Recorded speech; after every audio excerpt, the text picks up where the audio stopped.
大家好，我是超子，今天给大家分享一道本帮菜苏式熏鱼，也叫鲍鱼，大家一定要尝试一下。不喜欢吃鱼和甜食的我都被它征服了，实在是太好吃了。首先准备一条新鲜的草鱼或者鲤鱼，宰杀处理好以后，用刀刮掉表面的粘液，洗干净肚子里面的黑膜，这两个部位特别腥。全部处理干净以后，先把鱼头去掉，一分为二。草鱼的牙齿也特别腥，一定要把它抠掉。鱼头放到一旁备用，鱼身切成2公分厚的小段，再把每一段鱼肉从中间切开，这样可以方便入味，更容易成熟。全部切好以后，放入大盆中，放入去腥3件套、葱姜、胡椒粉、料酒，用手把葱姜攥出汁水，抓拌均匀，腌制10几分钟。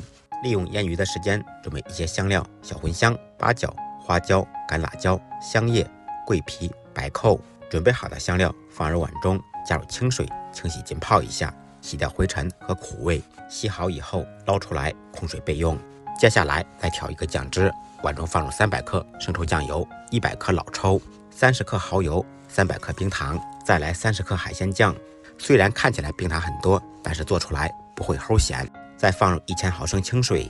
这个酱汁的比例很重要，大家一定要拿本子记好，家用商用都可以，不信您可以试一下。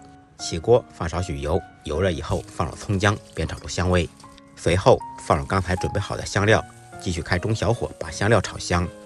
小料炒香以后，倒入刚才调好的酱汁，开大火把酱汁烧开锅。开锅以后转开中小火熬15分钟。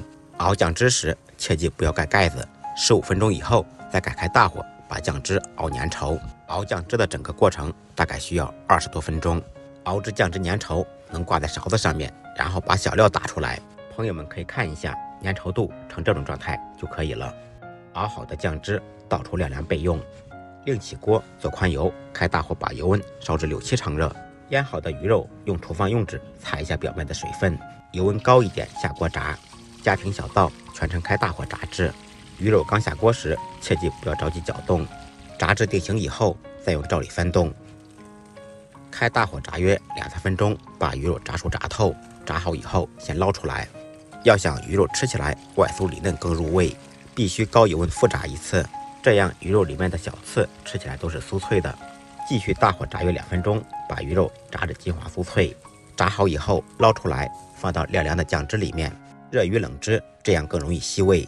每一块鱼肉在酱汁里面浸泡5分钟左右，这样捞出来鱼肉吃起来依然是脆脆的。放凉以后再吃，味道更佳。酱汁泡完鱼以后放到冰箱冷藏储存，可以重复使用。记得我曾经在无锡吃过一次熏鱼，就是这个味儿，自己做比在外面吃干净实惠多了。学会的朋友们帮超子点个赞，点个转发，再忙再累记得按时吃饭。下期视频见，拜拜。